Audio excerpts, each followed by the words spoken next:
Good afternoon. That's a lot better. Do I get a good afternoon from Delille Academy? Good afternoon, Delille. Can we hear the same from Stann Ecumenical High School? Good afternoon. I don't hear you too well. Good afternoon, Ecumenical. And where is St. Ignatius High School? Good afternoon, St. Ignatius. Oh, they sound tired off of the bus. Good afternoon, St. Ignatius. That's a lot better. Did I miss anybody? TCC is here. TCC is here. Good afternoon, TCC. That sounds better. And of course, our hosts. Good afternoon, Independence High School. Woo, they sound ready. They sound ready. Thank you for having us here. I won't say much about a welcome because the people at our head table are ready to get this ball rolling. And so, without any further ado, let's start. Can we call on Miss Shalini Oliver to lead us with the national anthem? Could you all stand, please, as young, proud, young Belizeans, and even the people who think they're 55 and over. Thank you.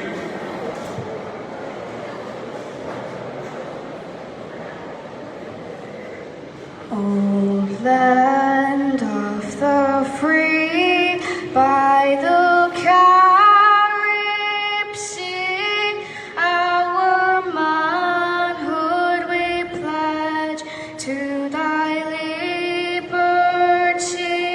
No tyrants here linger, despots must flee this tranquil haven of democracy.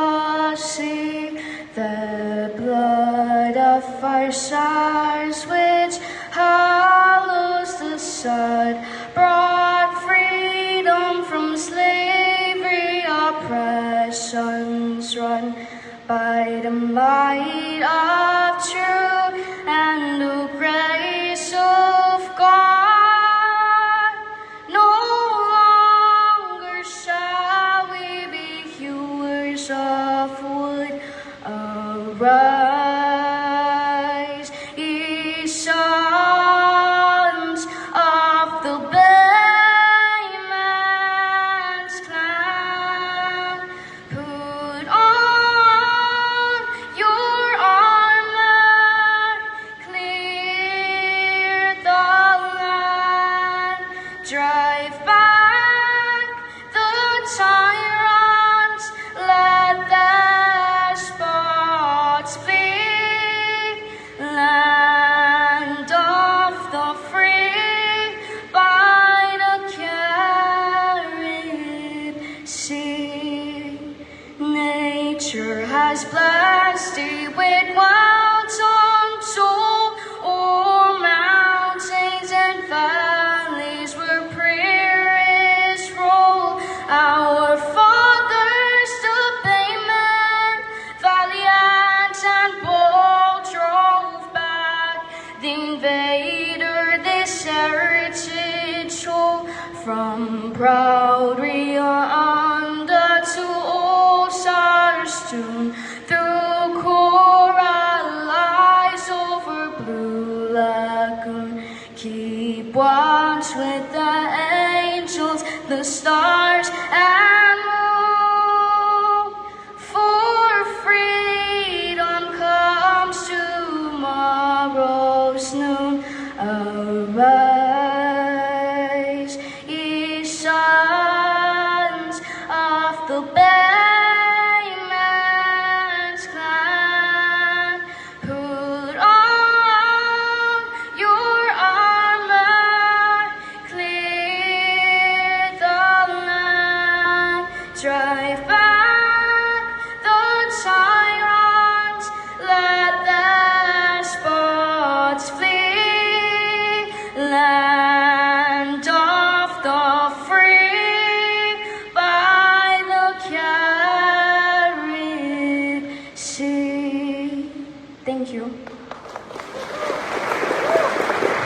Remain standing. Remain standing. Remain standing. That was more than beautiful. Please remain standing. I'll call on Mr. Japhet Torres to lead us in prayer. Mr. Torres. Kindly bow our heads, close our eyes as prayer is being offered.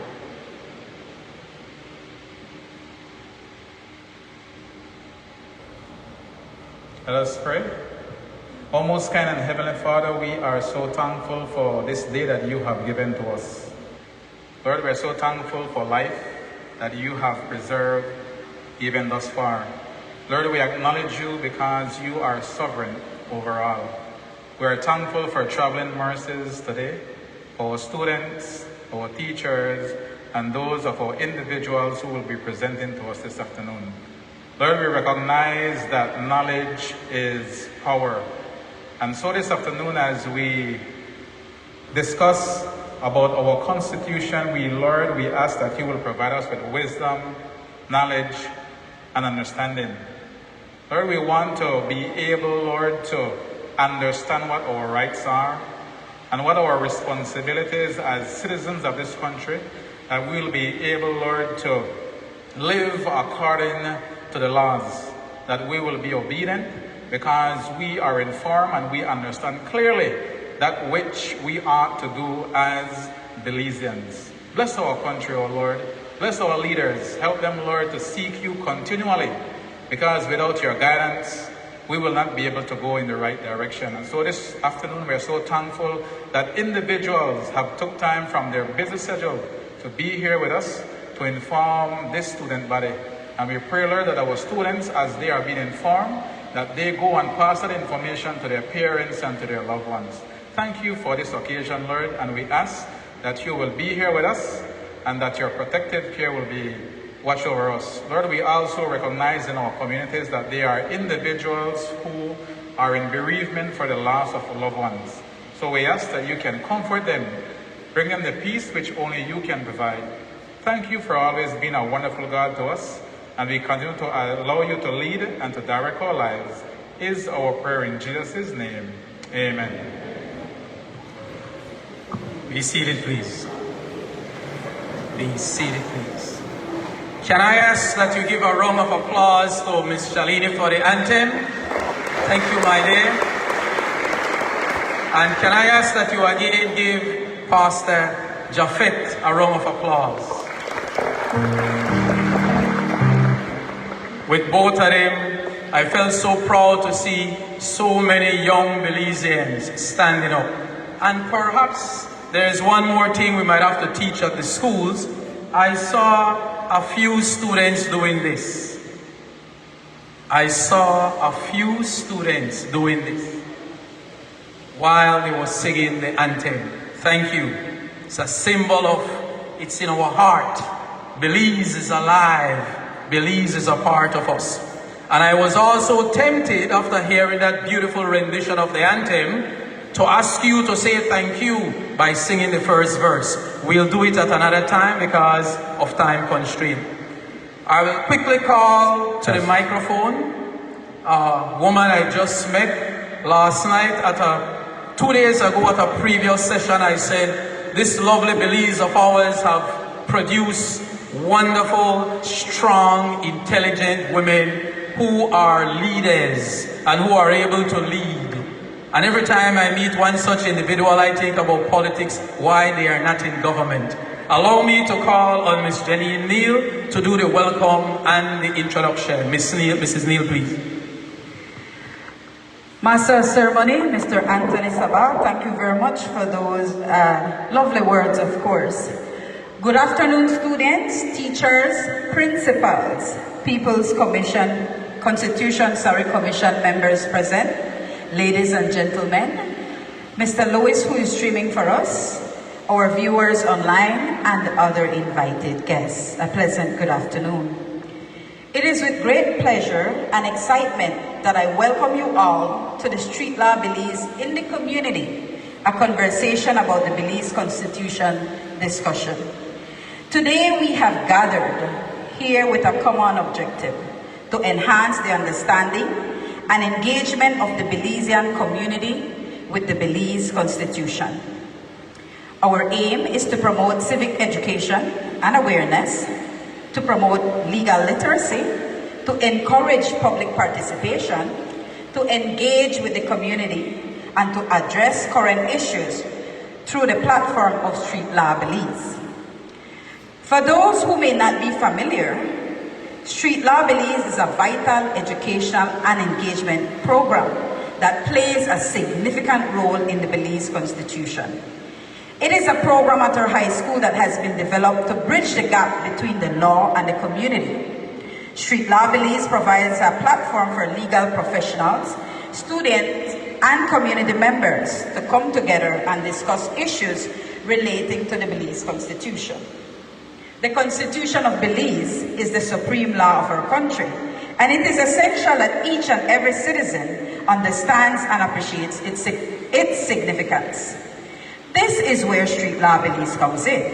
By promoting civic education and awareness, it helps to create a culture of constitutionalism in our society. It encourages citizens to not only know their rights, but also to understand their responsibilities towards the nation. Through Street Law Belize, we also aim to promote legal literacy among the citizens of Belize. It is essential for every individual to have a basic understanding of the law, as it affects our daily lives in numerous ways. By promoting legal literacy, we hope to empower individuals to make informed decisions and exercise their rights with confidence. Public participation is a key aspect of a democratic society, and Street Law Belize encourages and facilitates this. This program provides an opportunity for the community to engage with legal professionals and experts, to ask questions and to share their opinions and concerns. It is through such discussions and interactions that we can bridge the gap between the law and the people. I am pleased to announce that we have two distinguished guests with us today who have been instrumental in the development of street law in the Caribbean. This person is Dr. Christopher Malcolm, the founder of Street Law Caribbean. He has been working tirelessly to promote legal education and awareness in the region. We are honored to have him share his expertise and insights with us this afternoon. So a little bit about him. Dr. Christopher Malcolm is an attorney at law who has been in practice for over 26 years. He has been admitted to practice law in several countries in the Caribbean region, including Belize, and is a former Attorney General of the British Virgin Islands. Dr. Malcolm is a senior lecturer in the Faculty of Law at the University of the West Indies, Mona campus, where he is also Deputy Dean for Postgraduate Studies and Research, as well as Director of the Mona Law Institute's unit. He is, among other things, also Executive Director of Street Law Caribbean and Secretary General of the Jamaica International Arbitration Center. Can we give Dr. Malcolm a round of applause, please? This afternoon, we are also privileged to have Mr. Glenfield Dennison, the Vice Chair of the People's Constitution Commission, with us this afternoon. Mr. Dennison has been a strong advocate for constitutional reform in Belize, and his contributions have been invaluable. We look forward to hearing his thoughts on the importance of engaging with the community on matters relating to the Constitution. I have the privilege to introduce Mr. Glenfield Dennison, who is proud to be a born, raised, and resident son of Belize City's South Side. He's a public servant at the heart and an attorney by profession. He is humbled to have been asked to be a participant for this Street Law Belize conversation about the Belize Constitution. Mr. Glenfield started his public service career in December 2009 at the Fisheries Department as a fisheries inspector. In 2016, he was transferred on a promotion to the Legislative Drafting Unit as a drafting assistant, where he primarily worked on legislative research, drafting, and consolidation. Since 2021, he has been working as a Crown Counsel at the Office of the Director of Public Prosecution. Mr. Glenfield is the National Trade Union of Congress of Belize's representative on the Constitution Commission, and in December 2022, he was elected from among the PCC's commissioners to be the vice chair. Let's give Mr. Dennison a round of applause. In conclusion, I would like to reiterate the significance of Street Law Belize in fostering a culture of constitutionalism and promoting an informed and engaged citizenry.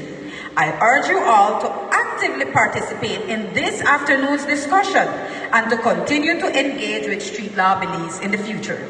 Once again, a warm welcome to you all, and thank you for being a part of this important event.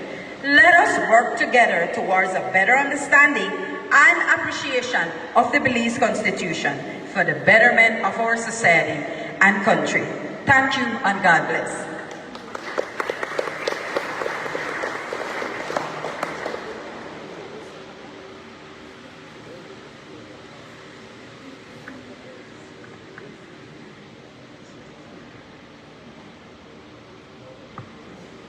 Hello. Oh yes, it's working. You could know I'm not as technically inclined as those wonderful young men behind me. After that wonderful presentation, we will now call on the Vice Chairperson of the People's Constitutional Commission to give us an overview and status update of the Commission. Mr. Dennison, please.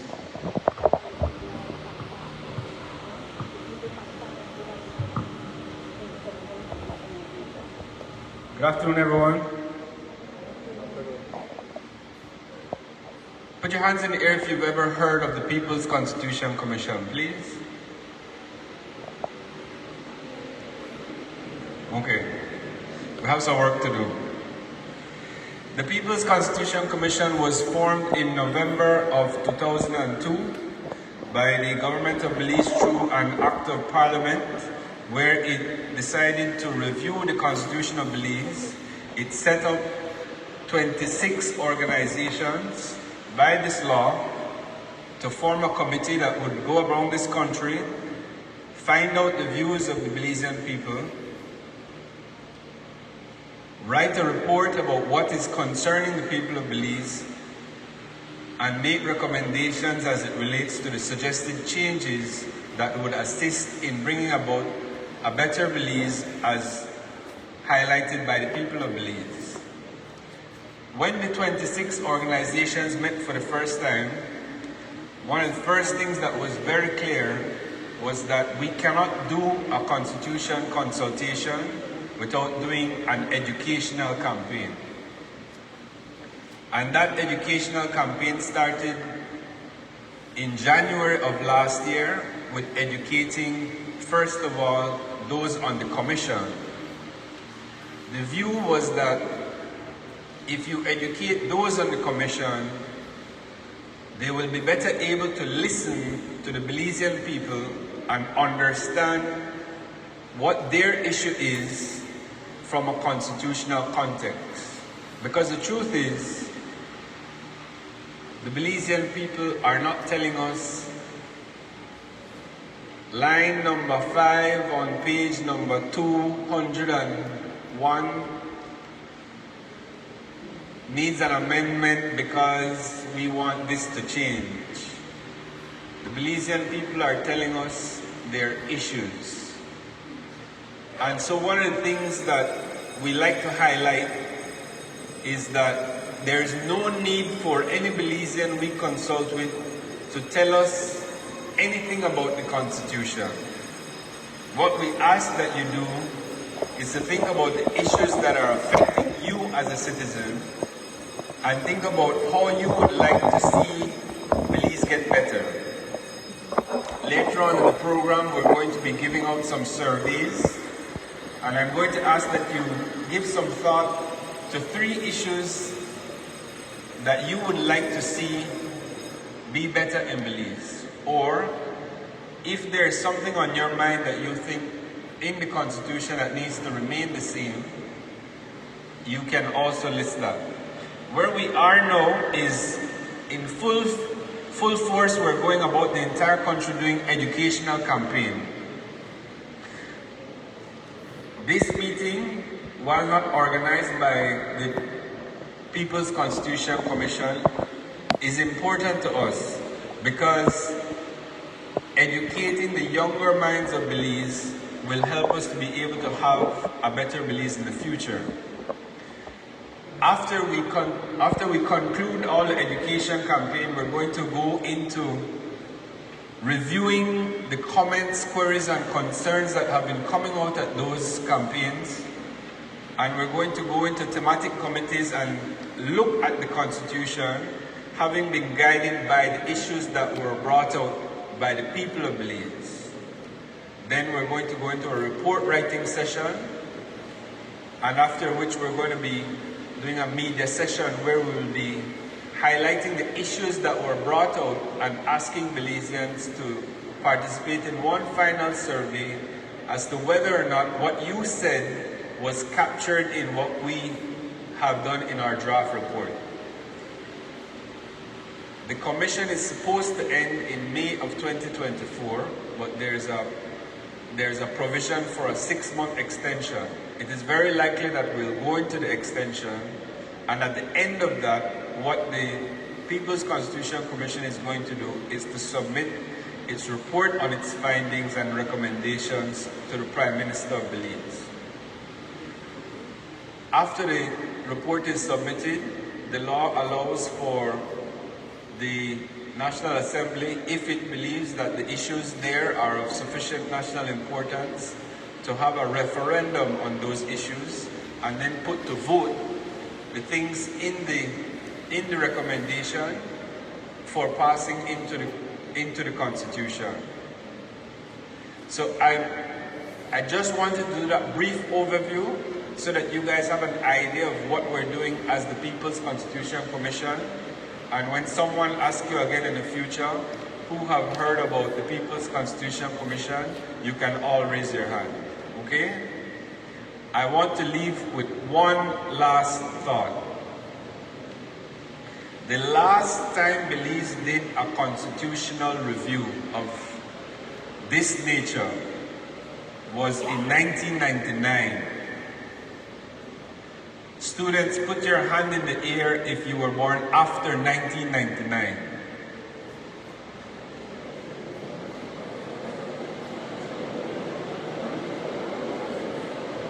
Good. Put your hands down. That means that for most of you, this is your first opportunity to participate in constitutional reform. Please, this opportunity may not come back in our lifetime.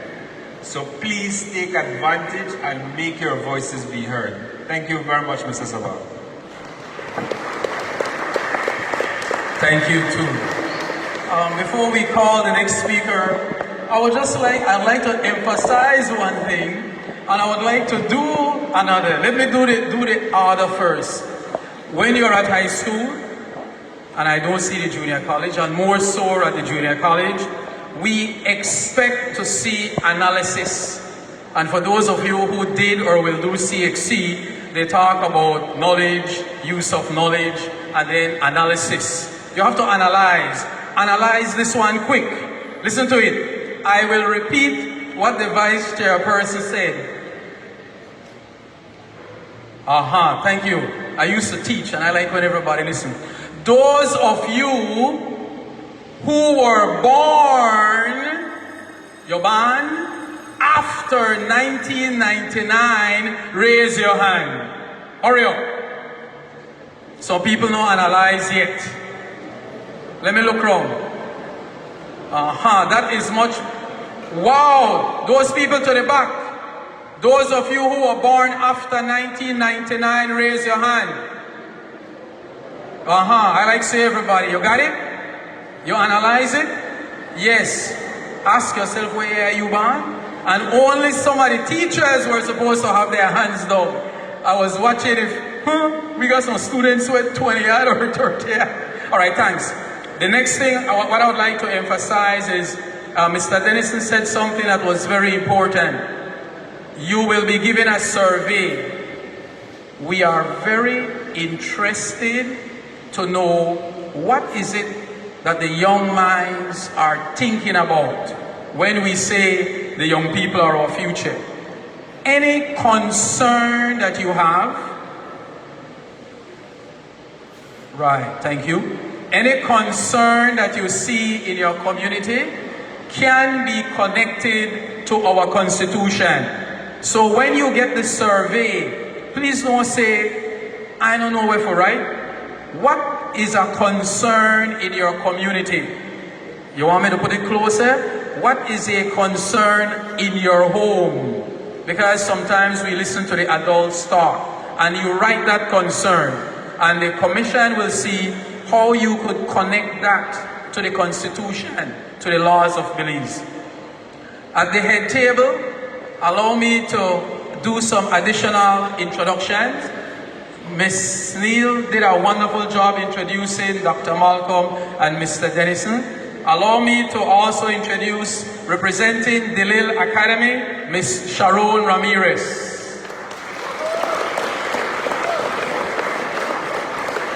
From St. Ignatius High School, Ms. Cindy Khan.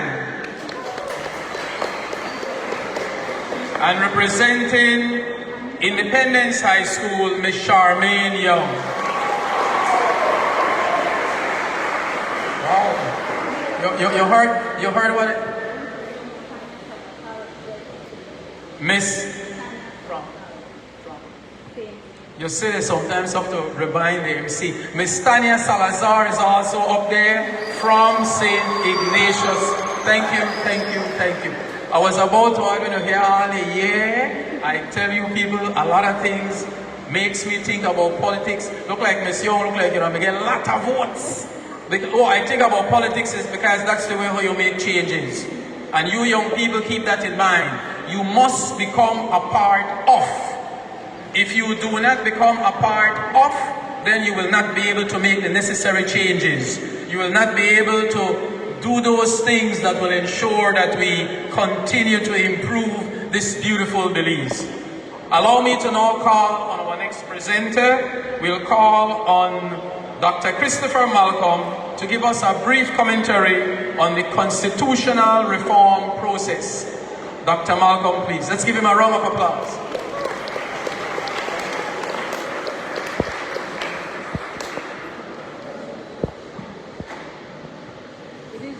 Good afternoon. I hope you're all hearing me well. Yes, and I thank the organizers, without going too much into individual mentions, for having me here, and certainly to the attendees, in particular the students who are here. And we are particularly pleased to have you as students here, because we need to hear the young voices, one, but we understand that if we are to make the significant changes that we need to make in our societies, those changes really have to start with a new generation of voices, particularly those who may soon be entering the political process and into other areas of decision making that could impact the lives of everybody. So we are always keen to have young voices being part of whatever we're doing. And I join Mr. Dennison in that, in being quite keen to be here among you, to be refreshed by you, and to be learning from you, which we are going to be in the course of this afternoon. But one of the things you're here to hear about today is not whether you're young, fresh, green, and enjoying life as you're enjoying it, but whether or not the constitutional reform process that is being engaged is a process for you, one. Two, the extent to which it could involve and hear from you. And three, what are the final outcomes that you're looking for in the amendment process that could ultimately be to your benefit, right? Those are some of the things you're interested in, I'm sure. Now, let me give you a little brief of what our Constitution is, right? The brief is that the Constitution is really a recipe for how a society is to be operating. So what it does in short is that it makes provision for individual liberties in the context of a community, recognizing that it must provide for the viability of the community. And in this context, when we speak about community, we're speaking about Belize, the country, as your community. Bearing in mind that a community is made up of individuals, so the liberties of the individuals, including all of us, are liberties which must be taken care of so we can ensure that the community works well. And it goes the other way as well. If the community works well, then those of us who are individuals in it will also benefit. Making sense, right? I hope it is making some sense. So we see then that the individuals that you are important, and to the extent that the Constitution is to make good for all of us, it needs to hear our voices. It needs to understand that there's a majority voice, which is important, but to understand as well that there's special voices that must also be catered for. So that is something which is important. Now, the constitutional model that we have in Belize is a model which is designed really around a model for democracy. And if you look in the Belize Constitution, in the preamble itself, the preamble speaks about the Constitution being established to provide for respect for God, respect for fundamental human rights, and a number of other things. And when you read through the document, it makes provision for the government, meaning the several arms of government. And I'm sure you all know by now that your government includes what we call an executive. It includes what we call a legislature, which is where the parliamentarians go out and they make laws for good governance of the country. And the executive is where policy is formulated, loosely speaking. And it importantly includes a judiciary which is set up to interpret and apply the laws that are made by the parliament for our best interests, right? So the judiciary, though we don't always think about it that way, is an important arm of government, and it exists to serve the people in the same way that every other arm of government serves the people. So when we're thinking about government, do not simply think about the politicians in parliament. Think about your court. Think about the judges who sit on the court. Think about your executive, which in your case includes, at the moment, the King of England as head of state. The King of England is still head of state of Belize. And you know, let me pause for 1 minute, because that's like an interesting conundrum, you know. Because the courts in Belize are the king's courts. But your final court, being the Caribbean Court of Justice, is not a court of the king.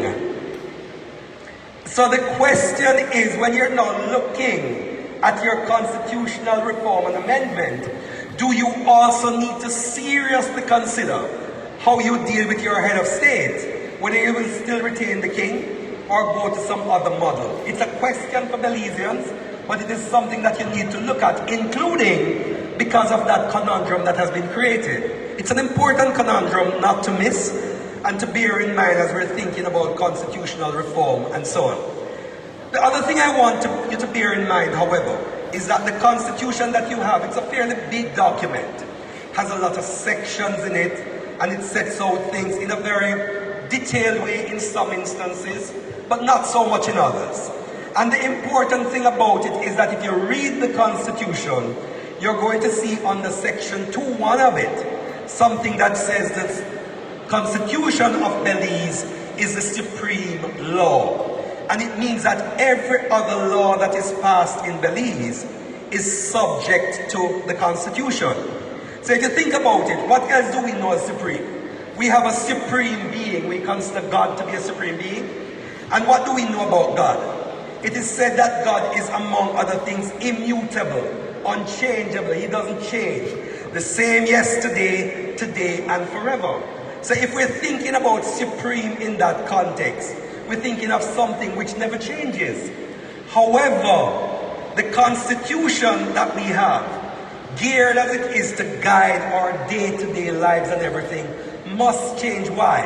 Because the way we lived yesterday is not the way we're going to live tomorrow, and certainly not the way we're living today. So to that extent, if the Constitution is that recipe for life, it means that we need to have a Constitution which is consistently undergoing change and able to deal with our realities as they come alive.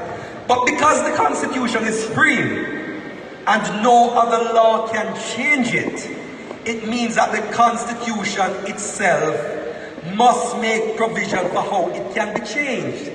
So when you read the Constitution of Belize, and if you go to section 69, you see that section 69 of the Constitution provides for how that Constitution may be amended. So the amendment of the Constitution is not contrary to the Constitution.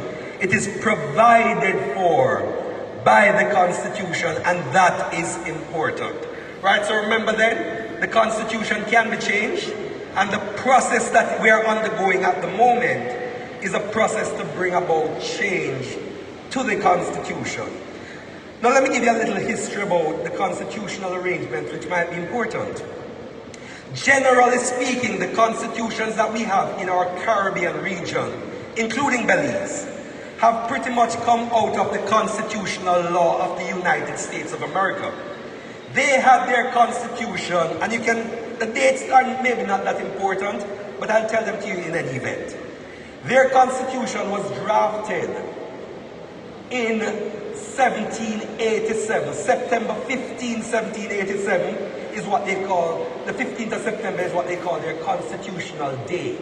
Drafted in 1787, it was ratified, meaning agreed upon by all the states, in 1788, and it came into operation in 1789. That's a long, long time ago.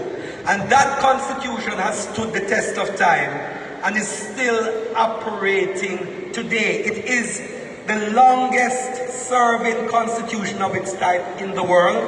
But guess what? It is also the shortest. It was written on 4 pages, parchment pages, 23 and 3/4, I think, by 25 and 5/8, the size of the paper. It has 4,453 words. And if you were to translate that into the little sheet that you have there, the writing sheet that you have there, the regular 11 by 8.5 by 11, that would mean about 14 pages. So that page that you have in your hand, the United States Constitution in its original form, is on the 14 of those pages.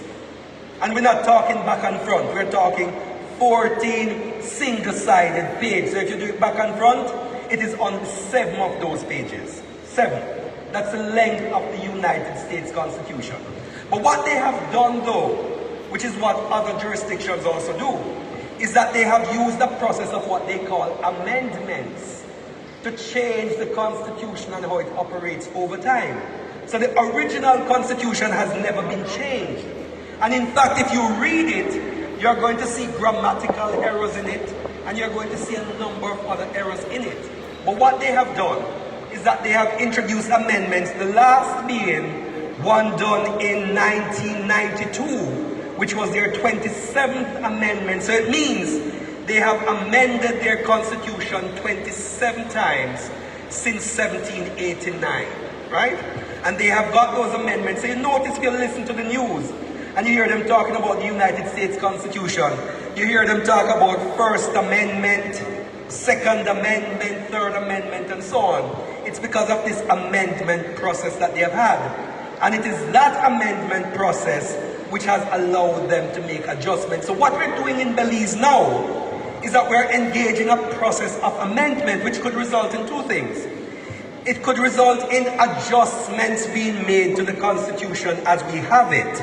So the core document doesn't really change, Or it could also result in a completely new constitution altogether being formulated. And this would also be compatible, because what you would have is either an amendment in part or an amendment in the whole. But as lawyers, we know it all still to be amendments, right?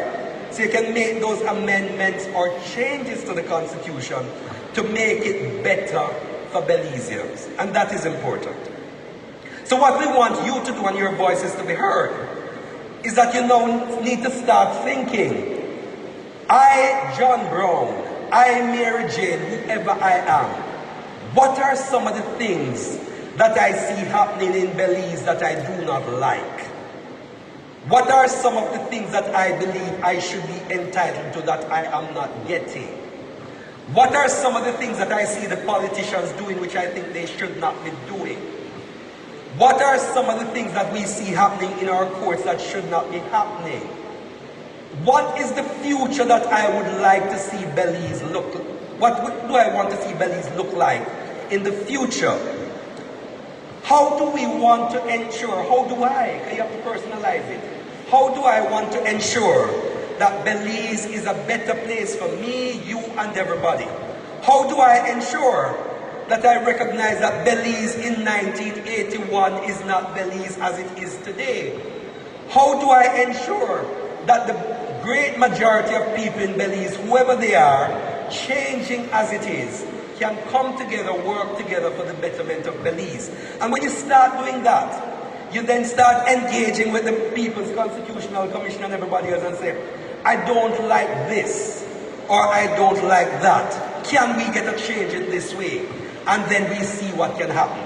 So that is one thing that you want to do, and make sure that you engage in it. Now let me give you a little secret. And Mr. Dennison can't say it, but I can. Right? The fact is, for every constitutional reform process, whether we're doing it in Jamaica, in Barbados, in the US, in England, they say they don't have a written constitution, but they have constitutional processes, right? Wherever you're going and you're getting constitutional reform, the most difficult thing to get reform in relation to is what? And you can guess. Things related to the politicians. Why? Because they're the ones who have to make the change. And what if you think about it? A politician will not ordinarily want to make any change that is going to impact them and the powers that they have. That's a matter of fact. Mr. Dennison should not say it, but I have said it. Right? And if he comes to Jamaica, he can say it in Jamaica, but I wouldn't say it there. That's right. So that is the way the things work. So we know that. So what you're going to find, and if you think about it, it is usually the governance that affects everything, right? So what the average person does, and what politicians will always be keen to do, you make changes as to fundamental rights and freedoms, as to whether or not you can dress the way you want to dress, you can speak the way you want to speak, you can go where you want to go. And so those are very easy things to deal with. But when you now start looking and asking questions like, should politicians be subjected to term limits, meaning they can't serve in office for a longer period than, say, 8 years or whatever, you have a problem. Should we have fixed election dates? You're going to have a problem. Should you be able to recall politicians if you vote in your politician and he's not serving you well? You have a problem. Because at the end of the day, those are the difficult questions that the politicians will not easily want to deal with. But I dare say that those are perhaps the most important matters if you want to make genuine constitutional reform rather than something which is merely symbolic. Meaning you just put it on paper, but it don't really mean much. And I would say that if you get a constitutional reform or amendment process, you want to ensure that after you have it, you are in a net much better position than before you had that reform. So that is one thing to bear in mind. And as I close and before we get to the panel discussion, I want to bring something else to mind. Remember I said that the court is an important part of your government? The court is perhaps also, believe it or not, the most important institution under the Constitution. More important even than the parliamentarians. And I tell you why. because the parliamentarians can pass laws.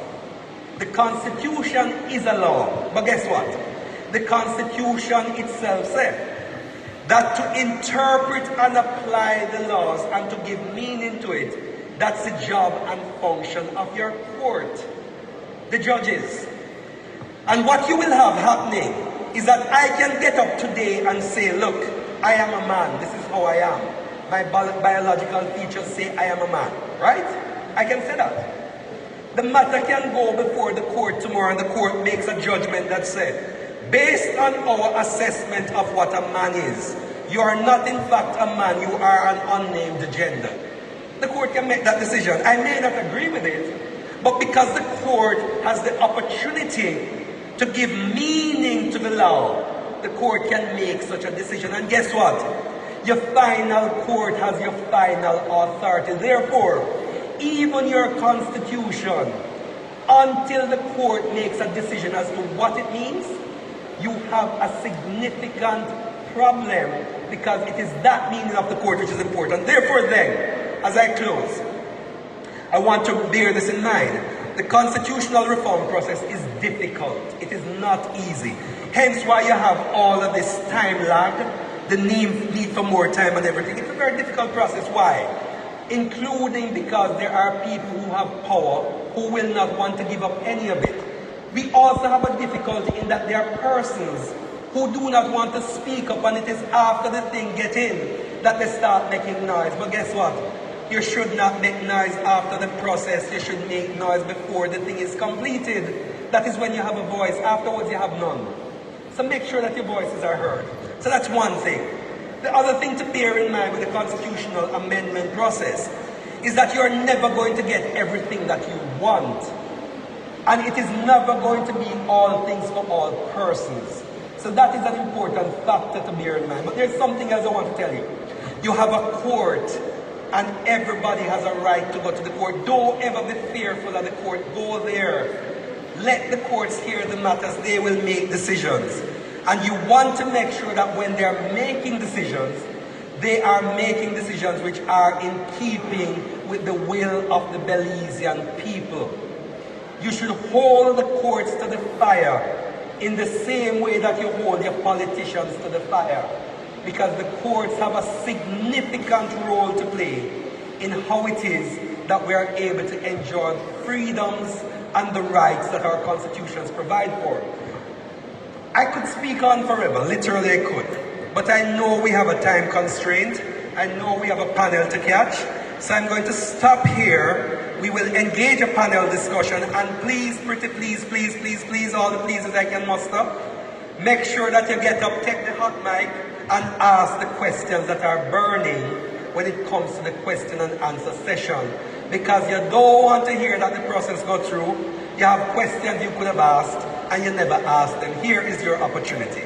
So enjoy it, listen carefully, jot down the things that you have in mind, and ask the questions when the opportunity arises. Thank you. Thank you, thank you. Let's give him a big round of applause. Thank you, thank you, thank you. Because of time constraint, I won't say much, but let me just say two things. When you leave, remember, don't make noise afterwards. Make noise before.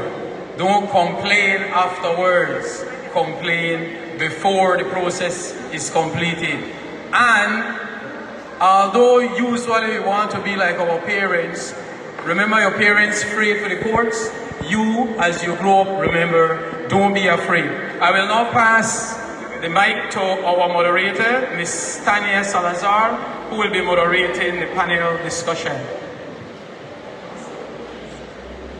Good afternoon. Good afternoon. So I have some questions. Some questions for the panelists. Some students are already looking frightened. I'm not going to ask you questions. Nonetheless, I have some questions that I'm going to be addressing. And the first question I will address to Dr. Malcolm. How important can Street Law Belize be in the constitutional reform process that is being undertaken? Thanks, Mr. Salazar. Now, You probably know, certainly at Delille, and the students who are here know that there's a street law program which has been implemented, right? And the purpose of street law is to, as we say, demystify the law, make it easier to understand, and to try to relate it to the Constitution and other processes. Now, one of the big factors which as lawyers we hear is that ignorance of the law is no excuse.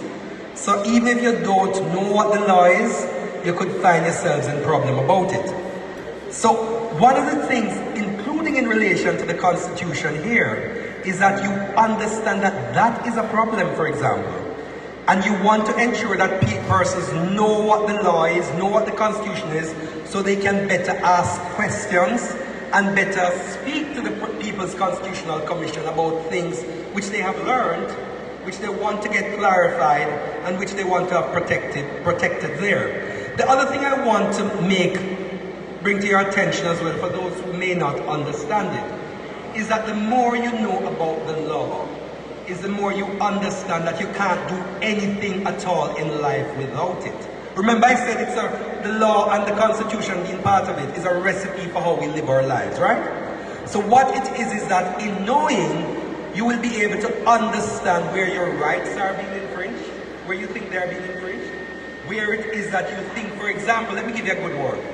We said ignorance of the law is no excuse, and the big question you must ask is, if government said that ignorance of the law is no excuse, has government done enough to ensure that we know what the law is and how it is to be applied? So in this process, as you ask your questions and as you seek to impact it, you want to ensure that you get into the discussion how the process is going to make it easier for the average person at every level, from the suckling to the dead, to understand. And when I say dead, I mean almost dead, right? To understand how the law affects them and what they need to do. So that is an important factor, and street law, giving you greater information, puts you in a position where you're better able to impact the process and to ensure that your rights are properly protected. Thank you, Dr. Malcolm. Question number 2 for Ms. Syndica. Okay, sorry, Ms. Cheryl, would like to add? Good day, everybody. Hello, we're paying attention? Everybody hearing me? Clap once if you hear me. All right, very good then. So, to be able to add to what Dr. Malcolm just said, that ignorance of the law, that is what we are trained, right? Usually, when do we come in contact with the law? Oftentimes when we get into trouble, oftentimes when we either join the police force, when a family member gets into trouble, that is about it. But really and truly there is more to it, and it can start from even younger than your level. And so when you go to court or you happen to get in trouble, which I hope none of you anytime soon or ever in your lifetime, the judge will tell you, if you tell the judge, well, judge, me never know that our crime, what will the judge say? Ignorance of the law is no excuse. And in essence, what Dr. Malcolm was saying, if you would say, judge, ignorance of the law is no excuse, what part are you going to learn the law? Where offers it? And this is what I believe street law affords us at the high school level, that you have some semblance of a little bit of something that can make you functional enough that you avoid certain things and you avoid certain abuses of people who are in law authority body, to be able to take advantage of what are your rights that you should have known from when you were younger. So this is what street law affords us as students and as teachers, to be able to have an advantage over people who might not necessarily know the law, the layman, the grassroots man, and so. Because oftentimes we feel the law that only for make liars know and for make the police arrest you and deal it with. No, it is our responsibility, every single one of us, to be able to know the law and to be part of its making as we go along. Thank you very much. Woo-hoo! Woo! Thank you, Ms. Cheryl. Question number 2 is for Ms. Cindy Khan. Why is it important for every Belizean to become involved in the constitutional reform process? Alright, so good day everyone. First of all, we know that the Constitution, well, it's for us, it more or less guides how we should live in a society and how we should be treated with one another and how the government should treat us in general. So, with this process, changes will eventually come. So, like I said, since it more or less represents us, then we need to voice our opinions, each one of us, because how else will the People's Commission and so forth know what we need, what are our changes, and we can't really talk to that once it has been changed. That's why it is important for us to be involved in the process so that when the changes come, we are satisfied with it, because after that we can't do much, right? That's why we have our process. Okay, thank you for that. Any other comment? Ms. Young would like to add to that. Yes, good afternoon everyone. I'd like to add to that. It's very important that we be a part of this constitutional reform because all of us have a say. Whatever you feel, it is time for us to talk about it. If we don't say it now, like what Dr. Malcolm said, it will be of no use. So, as an individual, as a community, all of us have a say in the constitutional reform, so it's time to speak up. Okay, thank you, Ms. Young. Question number 3 is for Mr. Glenfield. Based on the work that the People's Constitution Commission has been doing and their travel across Belize, what are some of the important issues that are coming back from the Belizean people as to what they would want to see included in a new Belize Constitution? I will start by saying one thing that they want to make sure stays in. The one thing I hear at every consultation is that we must make sure that God stays in the Constitution. That's the first one. One of the other things they say, and Dr. Malcolm say I can't say it, but I'm saying what the people have said, is that the people of Belize want repercussions for politicians who steal, who are corrupt. They want to see politicians be able to go to jail. Some of the ticklish issues that are coming up, I leave out, but one of the questions that is asked is, what are we going to do about the king? What business does the king have in our constitution? And while there are different opinions on what is to replace the king, it's clear that it's now time to have a discussion about our head of state.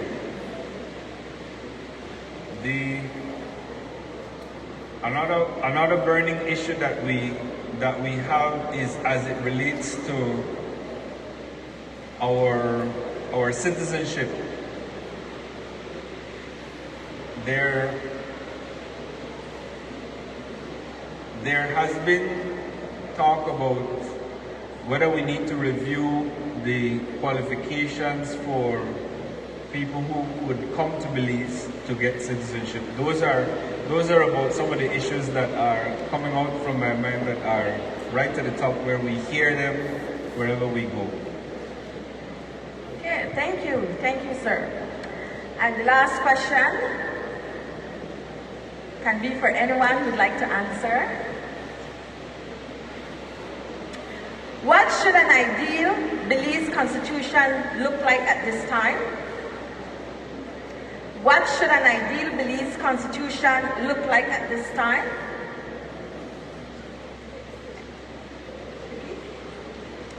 What should an ideal Belize Constitution look like at this time? For anyone who'd like to answer. I would like to echo that the first thing that I would like to see in our Constitution has nothing to do with what is in it. The structure of governance and like that. What I want to see is that our Constitution looks like something we can all, at a high school level, sit down and read and understand. That's what I would like our Constitution to look like. A simple, easy, simplified language document that any second form, first form student can sit down, read a page and understand exactly what their responsibilities, rights are, just from that. That's my vision for the Belizean Constitution. I tell you, I'll add something a bit to that, because I'm following on from what my friend has said, and as lawyers we call ourselves our friends, and we are. but the point is that if the Constitution is meant to represent the people, if it is meant to be a guide for the people, and if you are supposed to be able to look to it as you go forward and as it develops and evolves, right? The question is, why does it have to be so much steeped in legalese, as we very often have it? That's one. The other thing, of course, about the Constitution as to what it should look like, in addition to it being easy to read, easy to understand, and so on, is that it really needs to be reflective of the genuine will of the Belizean people, and not the will of an influential few. And you know, very often we hear it said, when you have interest groups, small groups of persons complaining that the majority is trampling upon the rights of the minority. In reality, that never ever happens in any society at all. In every society in history, it has always been a small minority who have trampled upon the rights of the majority. Go back to the Russian Revolution, 1917, the Bolshevik Revolution as they call it. Go back to the French Revolution, 1789, whatever you want to go back to. It has always been that the people were able to rise, or had to rise, because they were being trampled by. If you come to our own societies, during the time of slavery, you had a small number of planters running the roost over thousands and thousands of people. They determined what the rules were. They determined what the law was, and that has always been the case. So it is a narrative, quite frankly, which, as we would say in Jamaica, sometimes we need to mash down that lie. It is a lie. It is not reflective of the truth. And I think as we go to that point, we need to look much more holistically at what it is that we're saying, and ensuring that the will of the people, the democratic will of the people, is maintained. If you look at the very first recital in the Belize Constitution and the preamble, it speaks about Belize being a democracy. What does that mean? Does it mean that the majority should be trampling upon the will of the minority without more? Certainly not. But it certainly cannot mean that you have a small group of persons changing. And I go back to something which I started with, which I really must complete a thought I had when I was speaking, the power of the court. The constitutions are changed every day, or in a very significant way, importantly, by the courts, in that every time the court makes a decision, that decision is having an impact on what the Constitution means. And I say to people, even though I am a lawyer and I teach people to become lawyers, I say to people all the time, the Constitution is not the supreme law regardless of what it says. The supreme law is the dicta that comes out of the court. Because it is when the court gives meaning to the words that are there that you then can determine what exactly your law is and how it is to be functioning.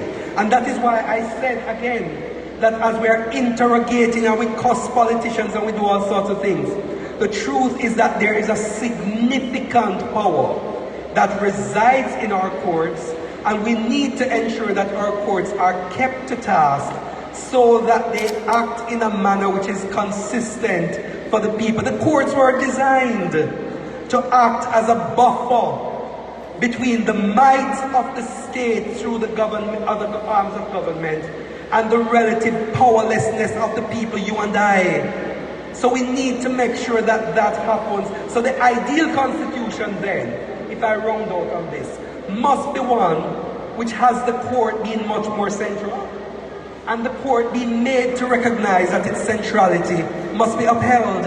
Otherwise, you and I will continue to suffer by courts which act in a manner which need not necessarily serve our best interests, but instead the best interests of an international thinking and all sorts of things. You didn't elect a government, or by extension have a court, to tell you what is best in the case of international. It did so for the local circumstances, and that needs to be maintained and protected.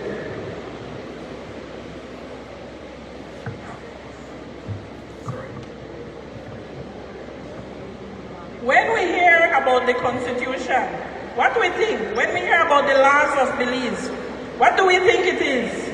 Let me see if you think like how I talk one time. Now like a piece of paper, right? We pass our laws, we pan it and so, right? It is actually, yes, it is written on paper, but we, the Belizean people, have to live it. It is something that we have to live.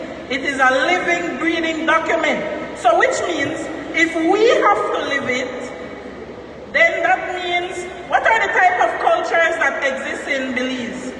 Give me some cultures. The Mayans, the Garinagus.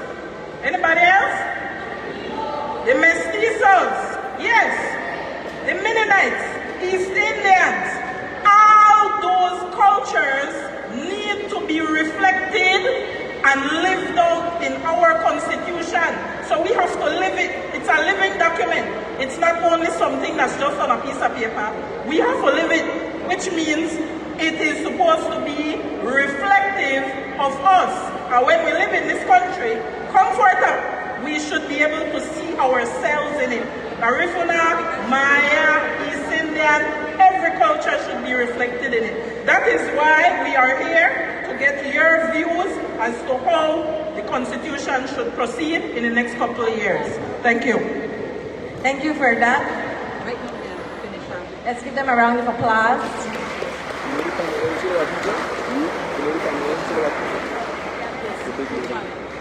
Hello, let's give them another round of applause. Yes, we are still awake. We are still awake.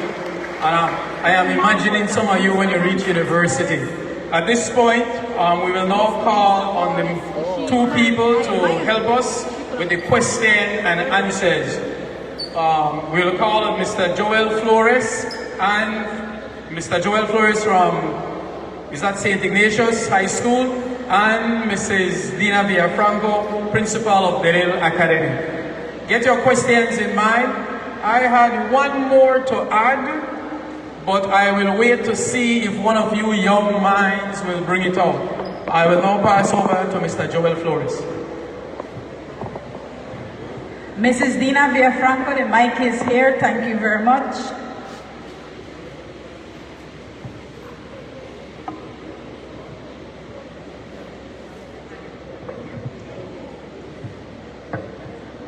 A pleasant good afternoon to each and every one of you. Let me tell you something, guys. Do you see how long ago the Constitution has not been amended? I may be dead and gone, when things will be happening in your lives, you have the opportunity today to have an opinion, to make the changes that are going to determine how you live. And I would be very sad as a person professionally thinking about exiting stage left and having a set of young people that refuse to express themselves and have a voice about the laws that will affect them. And so this evening, I invite you to step up to this mic and speak to what your concerns are. The floor is now open for your questions and concerns that you will make to the head table. Thank you very much. Please come up if you have a question. Raise your hand. I will go to you. You might be able to speak. Thank you.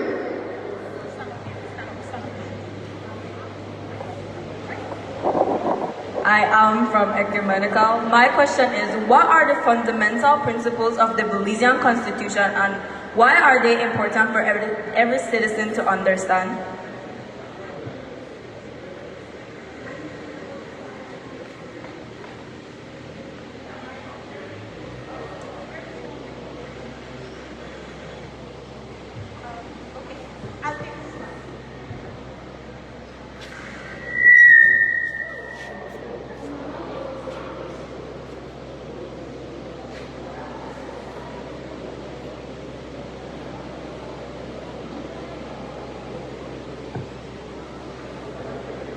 Okay, I'll try to repeat your question and you tell me if I got it correct. Your question is, what are some of the fundamental principles in the Belizean Constitution and why are they important for citizens to understand? That's your question, right? So there are several very important principles in the Constitution, and there's some fundamental things that are principles that are not spelled out in the Constitution, but that as lawyers we understand that these principles underpin the entire Constitution, right? One of those important principles is the separation between the judiciary and the executive, and the separation between the executive and the legislature. What does that mean? That means that although the National Assembly, who is voted on by the citizens of Belize, although they form the government and they pass laws, they have a certain set of things that they do. And a minister of the cabinet, which is the executive, should not do any of those things.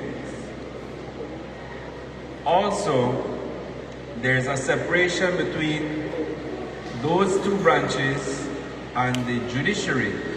That is important because if they do something wrong, right, it is the judges that the people can go to get their problem solved and get their remedy that they're supposed to get. One very important principle that comes out of constitutional law that I would like you to understand. Do you have another one?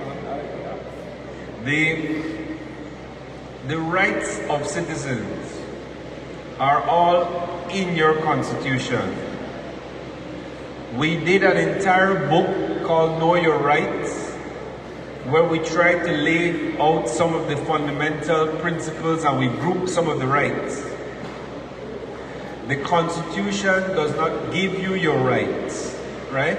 I want you to know that you have these fundamental rights because you are a human being. So what the Constitution does is it tries to protect those rights. Those are two, now, why is it's important that I say that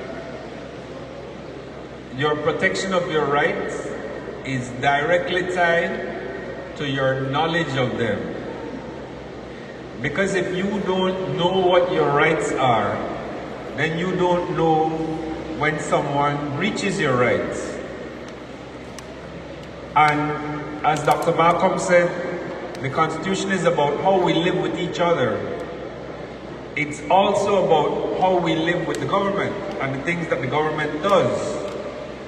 But if the government is doing something to you, like taking away your land, and you don't know that you have a fundamental right to not be deprived of your land arbitrarily, then you don't know that you can sue the government and get compensation for your land.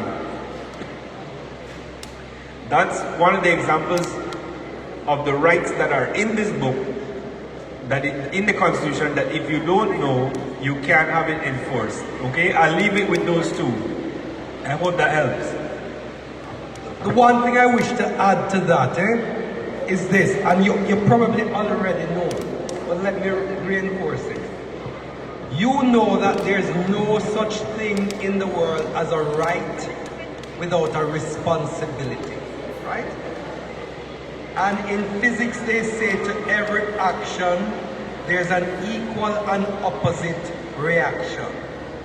Left, right, two hands must clap, one hand, right? So what it means is this, that as you seek to exercise your rights, your right to freedom of expression, to speak, you can speak, but make sure that when you do it, you don't malign or defame other people, tell lie upon them, and cause them to get into problems.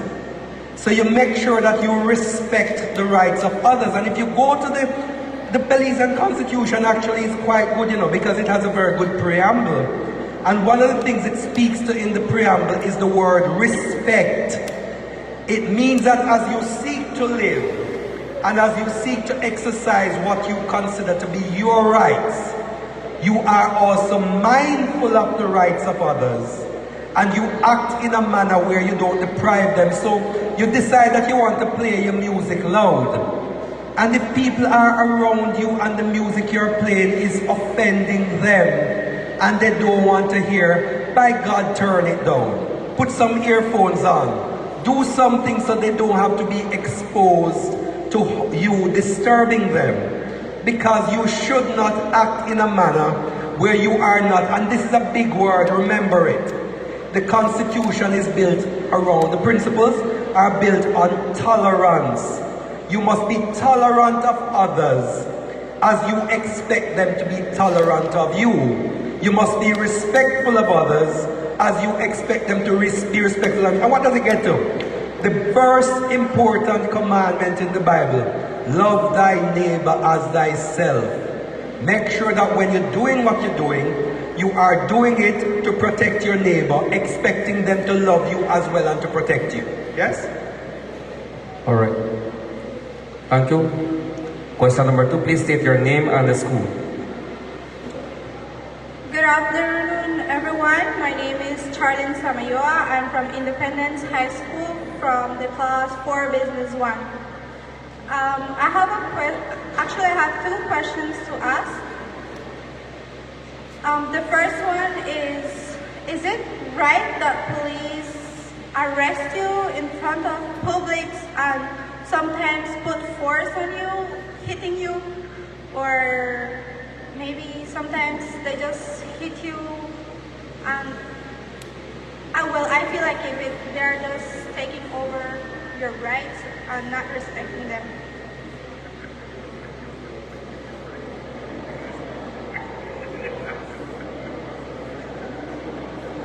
So, you see what Dr. Malcolm just said? The police need to also know that part, right? That when they are interacting with the citizens of Belize, let me start over. The Constitution would mean nothing if we're not able to enforce the principles in the Constitution, right? So your rights to move around this country and so are always subject to the rights of other people and for the interests of defense and for the national security and public health, right? So I just want you to understand that. Now, when the police are interacting with you, they are supposed to be interacting with you constitutionally, and they're supposed to be interacting with you enforcing a particular law, right? So it's very important that you know what law they're supposed to be enforcing when they're interacting with you, because you have a part to play as well. So I'm going to use an example. When we had COVID and you had to wear a face mask, right?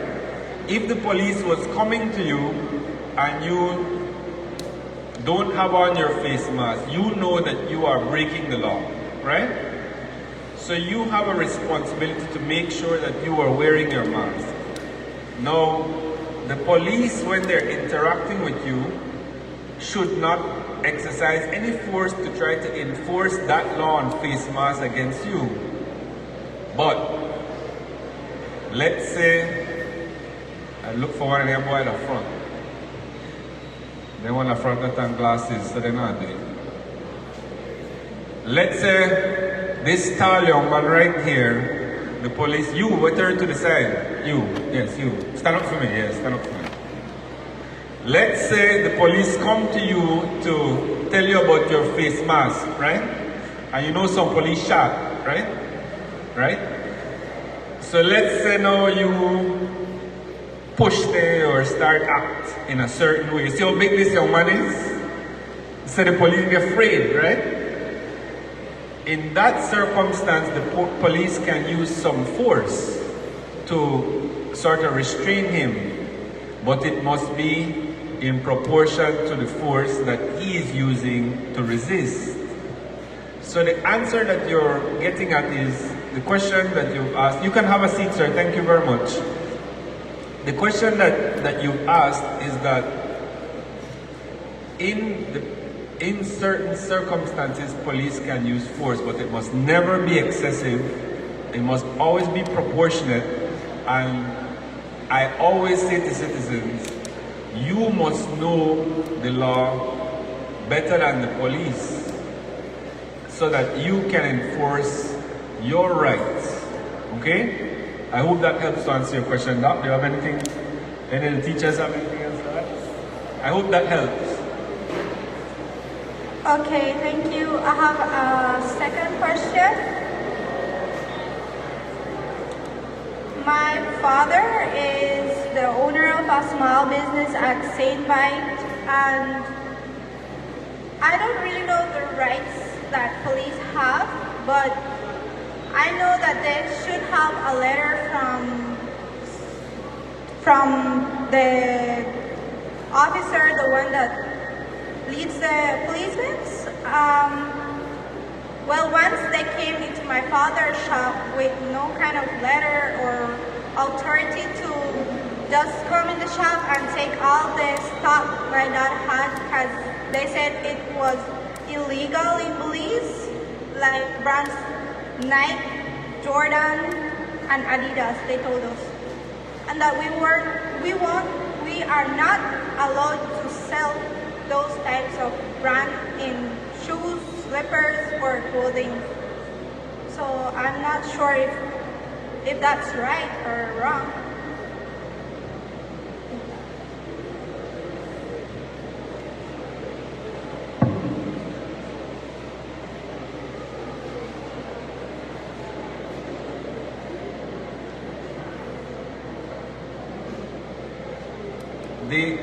Okay, so I'm going to just say that I think we need to clarify that particular scenario before we can help to answer you. But this is a teaching moment to speak about the warrants and so. Generally speaking, unless it's in relation to, you have a right, a protection that you're against arbitrary search and seizure, right? So the Constitution protects you from just police just coming in and searching your place. But the warrant that the teacher is talking about exists because there may be certain reasons why police believe that they should come into your place, right? If they're chasing a criminal in, they can do it without a warrant. If they're have reason to suspect that you have drugs or guns or things like that, they can come in. But in that situation you're saying, they're very likely sounding like they need a warrant. So tell your partner, speak to an attorney, because you very likely can sue the government. Thank you. Thank you. Thank you very much. Can we have a round of applause, please? Okay, name and school. My name is Silsa Perez. I'm from St. Ignatius High School, and my question is, how does the Belize Constitution interact with other laws and legal framework in the country?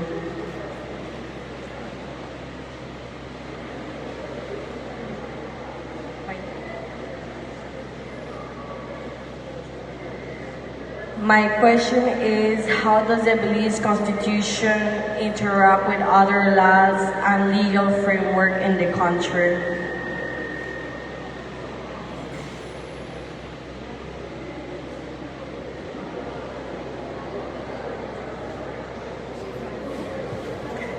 The question how does the Constitution interact with other laws? Okay, all right, if that is the question, what it is, remember I said when I spoke that section 2.1 says that the Constitution is the supreme law of Belize.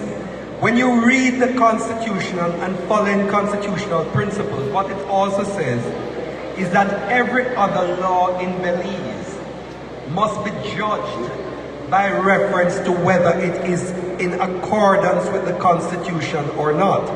So the power, for example, that the politicians have to pass laws is a power given to them under the Constitution, so they can pass laws for the good governance of Belize and for other purposes that are that must be compatible with the Constitution. If, however, they pass a law and it violates the Constitution or is contrary to the Constitution, then that law is of no effect.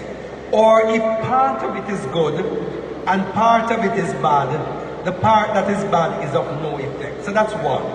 The other thing is that laws in Belize are not just about the laws that the politicians pass by way of what we call statutes. You also have laws developing under our common law process by what we call, well, through the courts. Put it as simple as that. When the courts make decisions, those decisions will impact and become law in terms of their application and so on.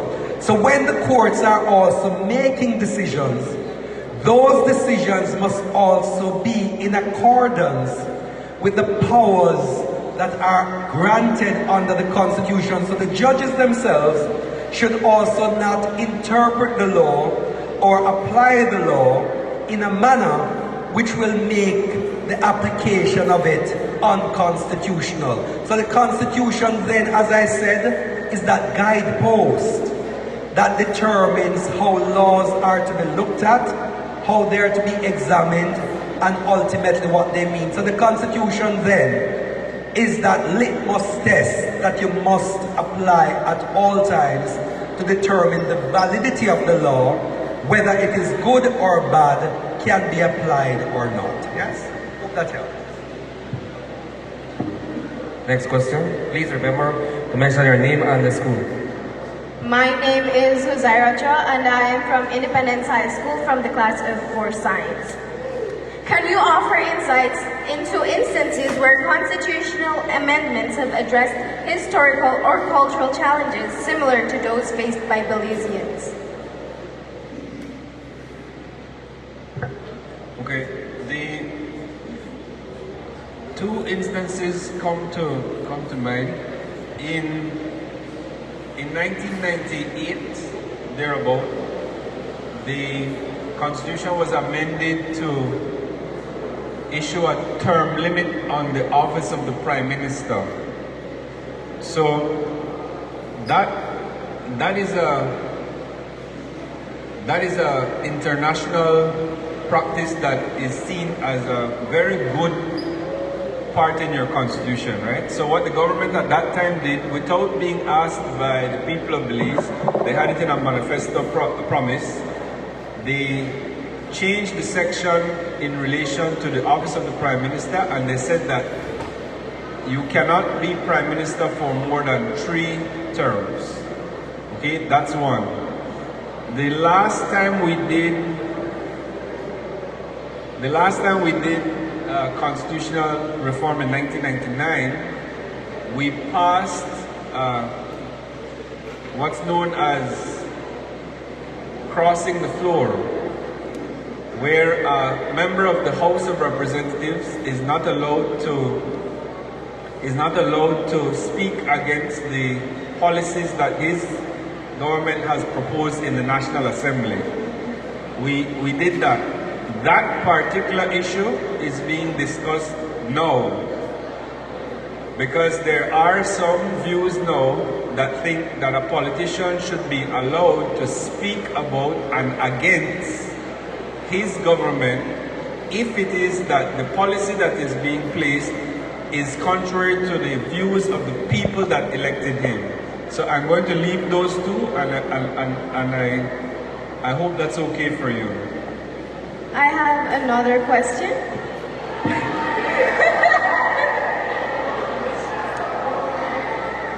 Are there any amendments that aims to promote environmental sustainability or address pressing environmental concerns?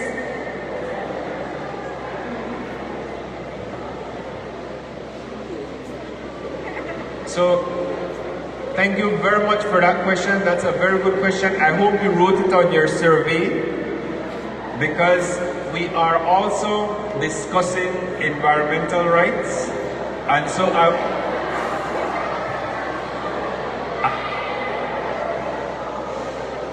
I want to assure you that we are having that discussion now. And so if that is something that you feel is important to you, please write it down on your survey, okay? But yes, it is something we're discussing now.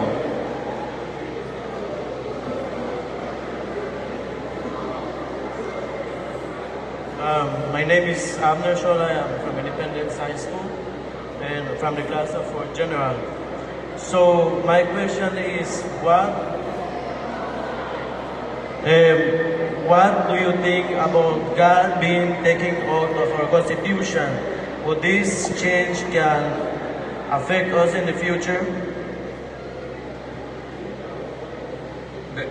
If I gave the impression that they're saying take God out of the Constitution, then I'm sorry.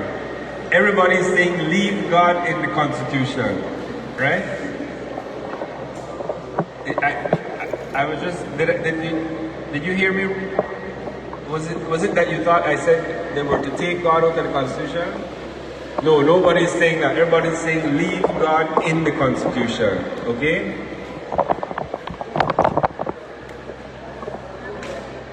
Members, your name and school. My name is Miriam Laris, and I am a student of the St. Ignatius High School, and my question for you is, how can school and educational institutions play a more active role in teaching the Belize Constitution?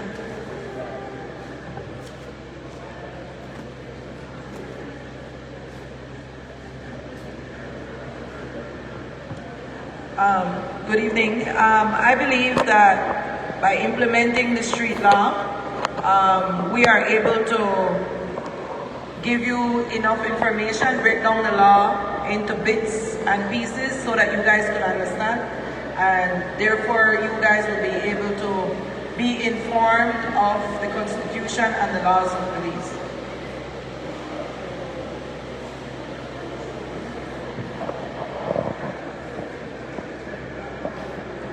My name is Marie Alford, and my question is, how does the Street Law Belize program play a significant role in the Belize Constitution?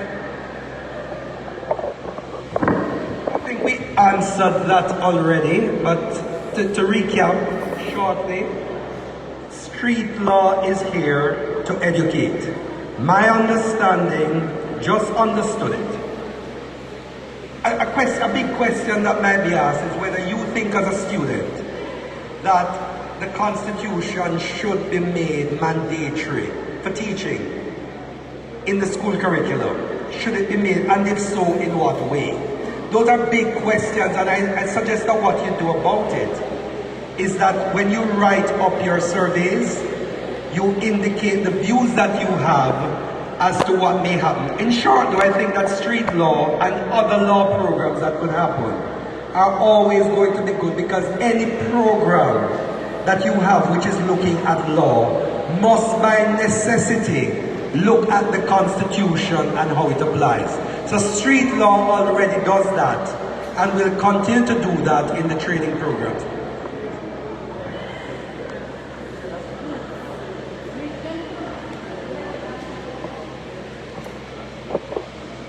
Okay, thank you. Yes, I'm going to be the last one asking the question, okay? Don't worry.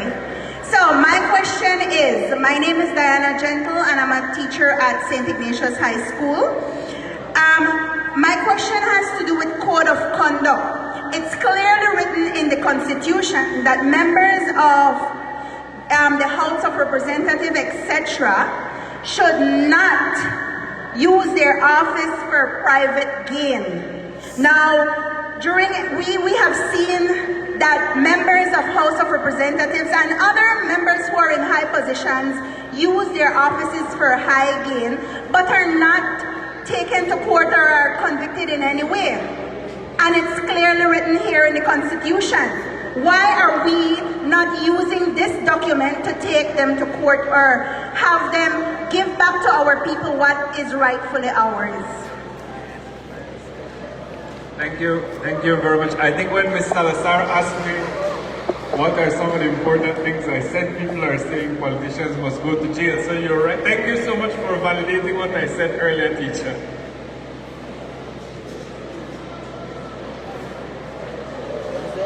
All right, so we wrap up with that last question there, and I pass on the mic to our master servant. Thank you. We know people are rushed for time, etc.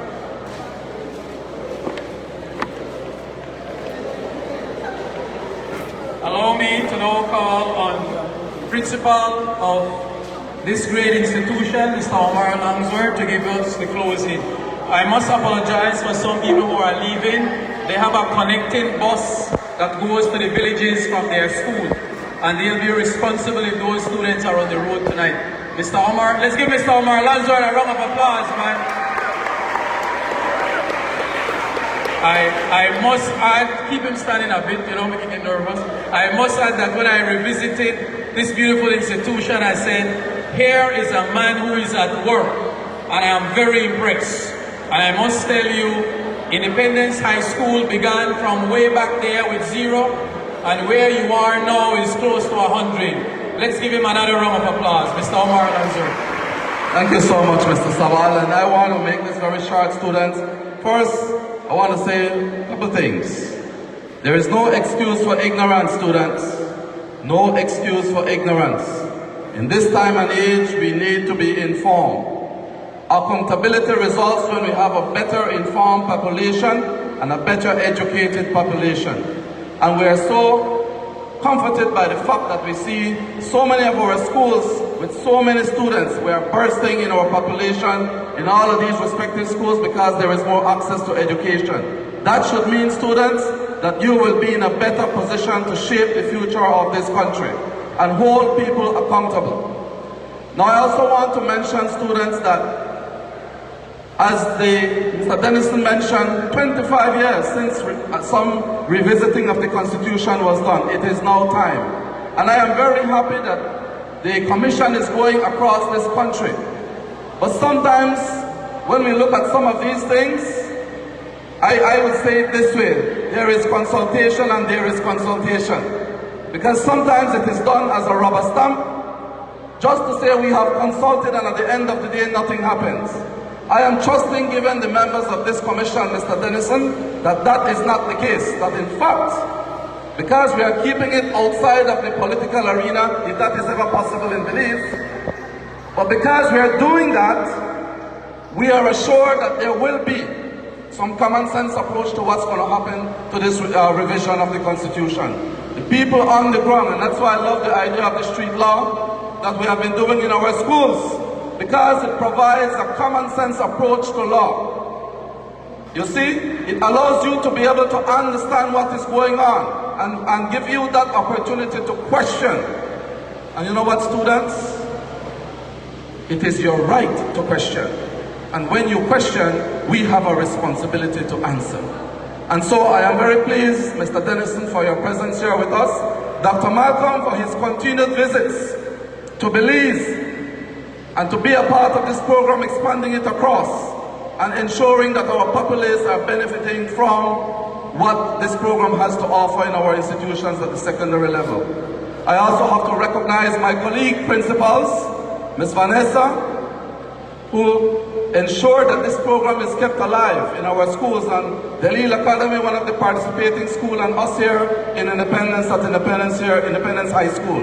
Could you give Ms. Vanessa and the schools who are here today a big round of applause? Could you give Dr. Malcolm and Mr. Dennison a big round of applause? Could you give the teachers you see at the forefront there a big round of applause for their participation? Could you give our Master of Ceremony a big round of applause? Our technicians in the front, please give them a big round of applause. And students, most importantly, all of you, we know the buzzer ring 3 o'clock and you know we want to go home. But for being so attentive and so much a part of what went on this afternoon, I am so happy with all of you. St. Ignatius, Independence High School, give yourselves a big round of applause. You did so well today. With that said, thank you all so much. Thank you, head table. And let's do something well with this. Thank you all. Hello. One message, independence. One message. When you go home, tell your parents, look out for the information that the Belize Constitution Committee will have a session in Independence. Thank you.